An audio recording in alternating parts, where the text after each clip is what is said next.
My name is Ashwati. I am an ACCA student. ഞാൻ ഈ കഴിഞ്ഞ മാർച്ച് സെഷനിൽ strategic business reporting exam attend ചെയ്തിരുന്നു. ഞാൻ പാസ്സായിട്ടുണ്ട്. I was so worried about the results. എക്സാമിന് കഴിഞ്ഞിട്ടുള്ള ആദ്യത്തെ പേപ്പർ ആയതുകൊണ്ട് തന്നെ എന്താവും സ്ഥിതി എന്നൊന്നും അറിയുന്നുണ്ടാവുന്നില്ല. Anyway I manage to pass it. I was so happy. I'm so happy. And ഇന്നത്തെ വീഡിയോയിൽ ഞാൻ മെയിനായിട്ട് ഫോക്കസ് ചെയ്യാൻ പോകുന്നത് how did I study for this exam. ഇതിൽ പറയുന്ന കാര്യങ്ങൾ നിങ്ങൾ അനുകരിക്കണം എന്നൊന്നും പറയുന്നില്ല. It's just my way of doing things. Okay, അപ്പോൾ ഞാൻ എങ്ങനെയാണ് പ്രാക്ടീസ് ചെയ്യാൻ തുടങ്ങിയത്, എപ്പോഴാണ് ചെയ്യാൻ തുടങ്ങിയത് എന്നൊക്കെ ഞാൻ ഡീറ്റെയിൽ ആയിട്ട് പറഞ്ഞു തരാം. അപ്പോൾ ഡിസംബർ ലാസ്റ്റ് വീക്ക് ആ സമയത്താണ് ക്ലാസ്സസ് തുടങ്ങിയത്. ട്രിപ്പിൾ ഐ ഒരു ആപ്പിലാണ് ഈ ഓൺലൈൻ ക്ലാസ്സസ് ഒക്കെ അവൈലബിൾ ആയിട്ടുണ്ടാവുക. അപ്പോൾ ഈ ലാപ്ടോപ്പിലാവുമ്പോൾ അത് വെബ്സൈറ്റിലൂടെ ആവും. അപ്പോൾ അവർ അതിന് എന്തോ ചേഞ്ചസ് വരുത്തി പുതിയ ആപ്പൊക്കെ ആക്കി. ആ ഒരു ടൈമിൽ ഒരു ട്രാൻസിഷൻ വന്നപ്പോൾ ഓൺലൈൻ ക്ലാസ്സിനെ അത് ഭയങ്കരമായിട്ട് നെഗറ്റീവായിട്ട് ബാധിച്ചിരുന്നു. അത് ഞങ്ങളുടെ ക്ലാസ്സസിനെ എഫക്ട് ചെയ്തിരുന്നു. അപ്പോൾ ഭയങ്കര നല്ല ക്വാളിറ്റി ക്ലാസ്സസ് ഒന്നും അല്ലായിരുന്നു പ്രൊവൈഡ് ചെയ്തിട്ടുണ്ടായിരുന്നു. ഇപ്പോൾ കുഴപ്പമില്ല. ഇപ്പോൾ ഞാൻ അഡ്വാൻസ്ഡ് ഓഡിറ്റ് ആൻഡ് അഷുറൻസ് പേപ്പറാണ് ചെയ്യുന്നത്. ട്രിപ്പിൾ ഐ തന്നെയാണ് ചെയ്യുന്നത്. ഇപ്പോൾ അതിനൊന്നും പ്രശ്നമില്ല. സൂമിലാണ് ക്ലാസ്സസ്. അപ്പോൾ വലിയ കുഴപ്പമൊന്നുമില്ല. Okay for now. ആ ഒരു ടൈമിലത്തെ ആ ട്രാൻസിഷൻ പീരീഡിൽ ഉണ്ടായിരുന്നൊരു സംഭവങ്ങൾ ഇറ്റ് വാസ് ഓവർവെൽമിങ്. അതുകൊണ്ട് തന്നെ അത് SBRനെ നെഗറ്റീവായിട്ട് ബാധിച്ചു. പിന്നുള്ളത് ഐ വാസ് ലൈക്ക് 2026 ആയല്ലോ, എന്തെങ്കിലുമൊക്കെ പ്രൊഡക്റ്റീവായിട്ട് ചെയ്യണം, അങ്ങനെയൊക്കെ ഒരു ഭയങ്കര വേറൊരു ലെവലിലായിരുന്നു. അപ്പോൾ ഞാൻ കൺസിസ്റ്റൻ്റ് ആയിട്ട് വീഡിയോ ചെയ്യാം, എന്തെങ്കിലുമൊക്കെ ചെയ്യാം. റാൻഡമായിട്ട് കുറേ ഷോർട്സ് എടുത്തിട്ട് അതൊക്കെ വീഡിയോ ആക്കി ചെയ്തിരുന്നു. നിങ്ങൾ കണ്ടിട്ടുണ്ടോ എന്ന് എനിക്കറിയില്ല. ഷോർട്സ് അങ്ങനെ കുറച്ച് കാലം ഞാൻ ഇട്ടിരുന്നു. പിന്നെ ഒരു ഇന്റേൺഷിപ്പ് ചെയ്തിരുന്നു ഉച്ചയ്ക്ക് ശേഷം. അപ്പോൾ രാവിലെ ക്ലാസ് കാണും, ഉച്ചയ്ക്ക് ശേഷം ഇന്റേൺഷിപ്പ്, അങ്ങനെ ആണ് ചെയ്തിട്ടുണ്ടായിരുന്നത്. കുറച്ചങ്ങനെ കഴിഞ്ഞപ്പോഴാണ് എനിക്ക് മനസ്സിലായത് ഇതൊന്നും എന്നെ കൊണ്ട് കൂട്ടിയാൽ കൂടില്ല എന്നുള്ളത്. ഇതിൻ്റെ ഇടയിൽ ജനുവരി പകുതിയായപ്പോൾ സെം എക്സാമും വന്നു. അപ്പോൾ ഞാനെന്ത് ചെയ്തു, വീഡിയോ ഉണ്ടാക്കൽ നിർത്തി, ഇന്റേൺഷിപ്പിൽ നിന്ന് ഇറങ്ങി. പിന്നെ ഫുള്ളി SBRക്ക് ആയിരുന്നു ഫോക്കസ്. ഇതൊക്കെ ചെയ്തത് എപ്പോഴാണ്, ഫെബ്രുവരി പകുതിയൊക്കെ ആയപ്പോഴാണ് ഇന്റേൺഷിപ്പിൽ നിന്ന് ഞാൻ ഇറങ്ങിയതും ഫുള്ളി ഇതിലേക്ക് SBRലേക്ക് ഫോക്കസ് ആയതും. അപ്പം തന്നെ എന്താണ്, എത്രയോ പിന്നിലായിരുന്നു ഞാൻ. സാറ് ട്രിപ്പിൾ ഐയിൽ കിരൺ സാർ എന്ന് പറഞ്ഞിട്ടൊരു സാറാണ് ക്ലാസ് എടുത്തിട്ടുണ്ടായിരുന്നു. അപ്പോൾ ആ സാറിൻ്റെ ഒപ്പം ഒന്ന് ഓടിയെത്താൻ എനിക്ക് പറ്റിയേ ഇല്ല. സാർ അത് പഠിക്കുക, ഈ സമയത്തിനുള്ളിൽ ഇത്ര പഠിക്കണം, അങ്ങനെ പഠിക്കണം എന്നൊക്കെ പറഞ്ഞു തരുമായിരുന്നു. പക്ഷെ അതൊന്നും എനിക്ക് പഠിക്കാൻ പറ്റിയില്ല. ഞാൻ വേറെ വഴി കൂടി എന്തൊക്കെയോ പോയി.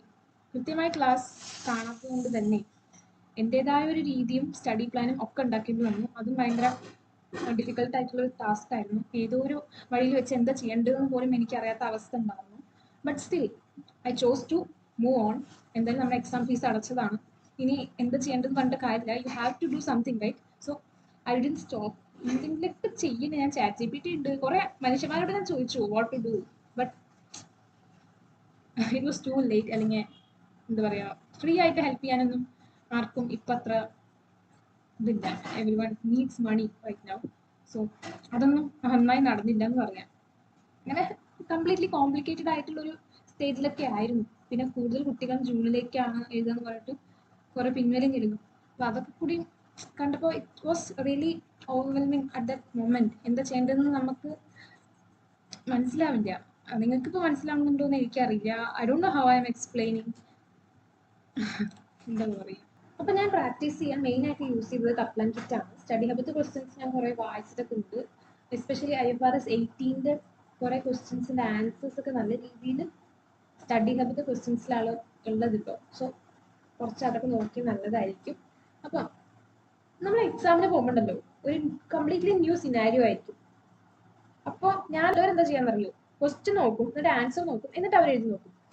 അങ്ങനെ ഓക്കെയാണ്, അത് കുഴപ്പമൊന്നുമില്ല. ബട്ട് ഞാൻ എന്താ ചെയ്തെന്ന് വെച്ചാൽ ക്വസ്റ്റ്യൻ വായിക്കും, പിന്നെ അതിൻ്റെ ആൻസർ എഴുതി നോക്കും, എന്നിട്ട് രണ്ടും കൂടി കോപ്പി ചെയ്യും, എന്നിട്ട് ChatGPTയിൽ കൊണ്ട് പേസ്റ്റ് ചെയ്യും, എന്നിട്ട് അവരോട് മാർക്ക് ചെയ്യാൻ പറയും. എന്നിട്ട് ChatGPT മാർക്ക് ചെയ്ത് തരും.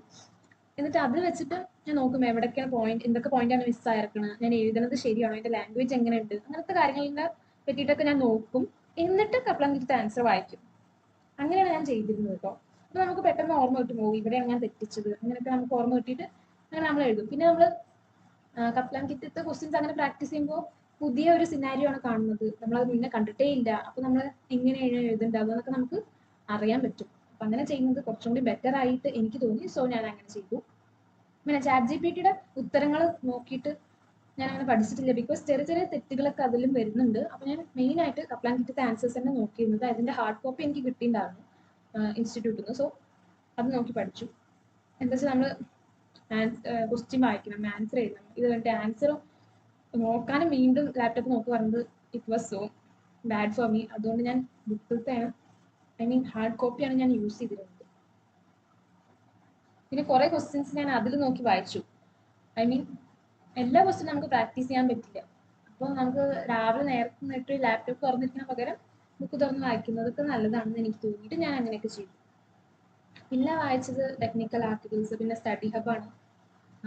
പിന്നെ നമുക്ക് നോട്ട് ഉണ്ടല്ലോ, അതാണ് കൂടുതൽ നോക്കി. ടെക്സ്റ്റ് പിന്നെ അത്ര ഇമ്പോർട്ടൻസ് ഒന്നും കൊടുത്തില്ല. നമുക്ക് സ്റ്റാൻഡേർഡ് എന്താണെന്ന് അറിഞ്ഞാൽ മതി. അപ്പോൾ പിന്നെ ടെക്സ്റ്റിന് അത്ര ഇതില്ലാന്നാണ് എനിക്ക് തോന്നുന്നത്. കേട്ടോ. പിന്നെ ആൻസർ എഴുതാൻ പഠിച്ചത് നല്ല രീതിയിൽ അത്യാവശ്യം ഒരു ലെവൽക്ക് ആൻസർ എഴുതാൻ പഠിച്ചത് യൂട്യൂബിലത്തെ ക്ലാസ്സസ് നോക്കിയിട്ടാണ് കേട്ടോ. ഐ മീൻ ACCയുടെ തന്നെ വീഡിയോസ് ഉണ്ടല്ലോ, ടോം ക്ലൻഡൻ ചെയ്യുന്ന ഡീബ്രീഫ് വീഡിയോസ് ഉണ്ട്, ക്വസ്റ്റ്യൻ ഡീബ്രീഫ്സ്. അത് കണ്ടിട്ടാണ് എങ്ങനെയാണ് ഒരു ആൻസറിനെ അപ്രോച്ച് ചെയ്യേണ്ടത്, എങ്ങനെയൊക്കെയാണ് സ്ട്രക്ചർ ചെയ്യേണ്ടത് എന്നൊക്കെ ഞാൻ പഠിച്ചു. അതുപോലെ തന്നെ വേറൊരു യൂട്യൂബ് ചാനലാണ് ജോഫിൽ ACC പറഞ്ഞിട്ട്, അതിൻ്റെയൊക്കെ ലിങ്ക് ഞാൻ ഡിസ്ക്രിപ്ഷനിൽ ചേർക്കാം. നീ കണ്ടിട്ടുണ്ടാവും. ബട്ട് സ്റ്റിൽ കൂടുതൽ പേര് അത് യൂസ് ചെയ്യുന്നുണ്ടാവില്ല. മലയാളം ക്ലാസ്സസ് അങ്ങനെയൊക്കെ നോക്കുന്നുണ്ടാവുക. But this is so useful guys. ഞാൻ എപ്പോഴും അതാണ് പ്രിഫർ ചെയ്തു. ബിക്കോസ് വേറെ ഒന്നും നല്ലത് ഞാൻ കണ്ടിട്ടോ സത്യം പറയുമോ, എനിക്കറിയില്ല. പിന്നെ ഇങ്ങനെയൊക്കെയാണ് ഞാൻ പഠിച്ചത്. പിന്നെ സ്റ്റഡി പ്ലാൻ കാര്യങ്ങളൊക്കെ ഞാൻ തന്നെ സ്വന്തമായിട്ട് ഉണ്ടാക്കുമായിരുന്നു. നോഷനാണ് ഉപയോഗിച്ചിരുന്നത്. അതിന്റെ ഒരു recording, check list and study tracker ഒക്കെ ഉണ്ടാക്കി ഞാൻ കാണിച്ചു തരാം. വലിയ കാര്യമൊന്നും ഉണ്ടായിട്ടില്ല കേട്ടോ സ്റ്റഡി ട്രാക്കർ പോയിട്ട്. ബിക്കോസ് ആ ട്രാക്കർ വെക്കാനേ ഉള്ളൂ. എന്തൊക്കെയോ ആണ് ഞാൻ പഠിച്ചു പോയത്. ഞാൻ വെക്കുന്ന ടാർഗറ്റ് ഒന്നും എനിക്ക് കംപ്ലീറ്റ് ആക്കാൻ പറ്റിയിട്ടുണ്ടാവില്ല. പിന്നെ സാറിന്റെ കൂടെ ഞാൻ പറഞ്ഞ പോലെ ക്ലാസ്സിന്റെ ഒപ്പം തന്നെ എത്താനും പറ്റിയിട്ടുണ്ടാവില്ല. കുറെ ഞാൻ സ്കിപ്പാക്കിയിട്ടുണ്ട്. ഐ മീൻ രാവിലത്തെ ക്ലാസ്സിന് കയറും, വൈകുന്നേരം കയറില്ല ഇന്റേൺഷിപ്പ്, അത് കഴിഞ്ഞിട്ട് എന്റെ സ്വന്തമായിട്ട് ഞാൻ ഓരോന്നും പഠിക്കും. അങ്ങനെയൊക്കെയായിരുന്നു ചെയ്തു പോകുന്നത്. പകുതി എത്തിയപ്പോഴാണ് എനിക്ക് മനസ്സിലായത്, ഞാൻ പറഞ്ഞില്ലേ എന്തൊക്കെയോ മിസ്റ്റേക്സ് ഉണ്ട് പറഞ്ഞിട്ട് ഫുൾ അങ്ങോട്ട് ഓഫാക്കി. ഞാൻ ആ ഓഫ് ആക്കിയത് തന്നെ ഇപ്പോഴും ഞാൻ ഓഫിലാ. ഞാൻ ട്രിപ്പിളായി ഇപ്പൊ എഴുതുന്നില്ല, സെപ്റ്റംബറിലാണ് എഴുതുന്നത്. അങ്ങനെ വീണ്ടും ഇങ്ങനെ സെൽഫ് ഡൗട്ട് അങ്ങനെ കാര്യങ്ങളൊക്കെ വരും ഓരോ എക്സാം എഴുതുമ്പോഴും. പക്ഷെ നമ്മൾ നമ്മുടെ മാക്സിമം ട്രൈ ചെയ്യാം ആ എക്സാം ഹോളിൽ. ബിക്കോസ് നമ്മൾ പഠിച്ചിട്ടുണ്ട്, ഒട്ടും അറിയാതെ പോകണം. ഒരു 70% എങ്കിലും നമുക്ക് അറിയാലോ, ജയിക്കാനുള്ളതൊക്കെ ഉണ്ട്. അങ്ങനെ വിചാരിച്ചുകൊണ്ട് എഴുതുക തന്നെ. പിന്നെ ഞാൻ പറഞ്ഞില്ലേ കുറെ ടോപ്പിക്സ് ഒന്നും എനിക്ക് അറിയുന്നുണ്ടാവില്ല. പക്ഷെ അങ്ങനെ പോകുന്നത് ശരിയില്ല എന്നാണ് എനിക്ക് തോന്നുന്നത്. ബിക്കോസ് നമുക്ക് അറിയാത്ത തന്നെ ചിലപ്പോൾ വരും. ഞാൻ പറഞ്ഞില്ലേ സസ്റ്റൈനബിലിറ്റിയുടെ ആ ആദ്യത്തെ ഒരു ഭാഗം, ഒരു പകുതി അത്രയും എനിക്കറിയാം. എൻ്റെ അടിയിൽ നിന്നാണ് ചോദിച്ചത്, അതെനിക്കറിയില്ല. ചിലപ്പോൾ എനിക്ക് അറിയുന്നത് തന്നെ ആവും, പക്ഷെ ഞാനത് കണ്ടിട്ടല്ല. ക്വസ്റ്റ്യൻ വേറെ ഏതോ രീതിയിൽ ചോദിച്ചിട്ട് ഞാൻ അങ്ങനെ കൺഫ്യൂസ് ആയിട്ട് ഇരുന്നതാവാം, ഐ ഡോണ്ട് നോ. പിന്നെ ഞാൻ വീക്ക് ആയിട്ടുള്ള വേറൊരു ഏരിയയാണ് കൺസോൾട്ടേഷൻ. എൻ്റെ ഈസി മാർക്സ് പോയത് അവിടെയാണ്, അതെനിക്കറിയാം. ഞാൻ പറഞ്ഞില്ലേ ഫെബ്രുവരി പകുതി എത്തിയപ്പോഴാണ് ഞാൻ ഇന്റേൺഷിപ്പ് എല്ലാം നിർത്തിയിട്ട് ഫുള്ള് SBR പഠിക്കാനൊക്കെ വിചാരിച്ചിട്ടോ. അപ്പൊ എനിക്ക് അറിയാത്ത ടോപ്പിക്സ് ഒന്നും ഞാൻ വീണ്ടും പഠിക്കാൻ പോയിട്ടില്ല. ശ്രമിച്ചു, പക്ഷെ എനിക്കൊന്നും മനസ്സിലാവുന്നുണ്ടാവില്ല. എന്നിട്ട് ഞാൻ ക്വസ്റ്റ്യൻ പ്രാക്ടീസിൽ തന്നെ ഫുള്ള് ഫോക്കസ് ചെയ്തു, വേറെ ഒന്നും പോയിട്ട് പഠിക്കാൻ പോയിട്ടില്ല. അതെനിക്ക് നെഗറ്റീവായിട്ട് ബാധിച്ചു. പക്ഷെ കുഴപ്പമില്ല, 54 കിട്ടിയല്ലോ, സമാധാനം, ജയിച്ചു ഞാൻ. ബോർഡർ ലൈൻ എന്ന് പറയുമ്പോൾ either a pass or fail ആണ്. 40സിലൊന്നും ഫെയിൽ ആവാനും 50സിൽ നമ്മൾ ജയിക്കും. ആ ഒരു രണ്ട് കയ്യിൽ നിൽക്കുമ്പോൾ അവസ്ഥ ഇറ്റ്സ് റിയലി ഹാർഡ്. നമുക്ക് എഴുതുമ്പോഴേ തന്നെ മനസ്സിലാവുള്ളൂ. അപ്പം ചിലർ ചോദിക്കും നീ പാസ്സായില്ലേ, അപ്പോൾ എക്സാം നല്ല ടഫായിരുന്നു എന്നൊക്കെയാണല്ലോ പറഞ്ഞത്, പിന്നെ എങ്ങനെ പാസ്സായി അങ്ങനത്തെ ചോദിച്ചാൽ ഐ ഡോണ്ട് നോ. നമുക്ക് അത് അനുഭവിച്ചാലേ അറിയുള്ളൂ അതെന്താ സംഭവം. ആ ബോർഡർ ലൈൻ നിൽക്കുമ്പോൾ ഉള്ള ഒരു I don't know how to explain it. പിന്നെ ഒരു കാര്യം പറയാനുള്ളത്, സെൽഫ് ഡൗട്ട് വരും. എന്തൊക്കെ വന്നാലും അത് ജസ്റ്റ് നമ്മളെ പിന്നിലാക്കാനുള്ള ഓരോ ഒബ്സ്റ്റക്കിൾസ് ആണ്, വെറും ഒബ്സ്റ്റക്കിൾസ് ആണ്. എന്ത് വന്നാലും മുന്നോട്ട് പോവുക. ഡൗട്ട് വരും, നമ്മളിപ്പോൾ ടാർഗറ്റ്സ് കംപ്ലീറ്റ് ചെയ്തില്ല എന്ന് വരും. എന്തൊക്കെ വന്നാലും try to move that needle, അത്രയ്ക്ക് പറയുള്ളൂ. എന്തെങ്കിലുമൊക്കെ ചെയ്യാം. ഹെൽപ്പ് ചോദിക്കാൻ ഇപ്പോൾ ചാറ്റ് GPT ഉണ്ടല്ലോ, പിന്നെന്താ.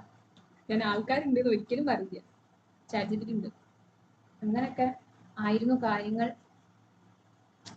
പിന്നെന്താ, എക്സാമിന് ഞാൻ പറഞ്ഞു 4 ക്വസ്റ്റ്യനും ഞാൻ കംപ്ലീറ്റ് ചെയ്തു.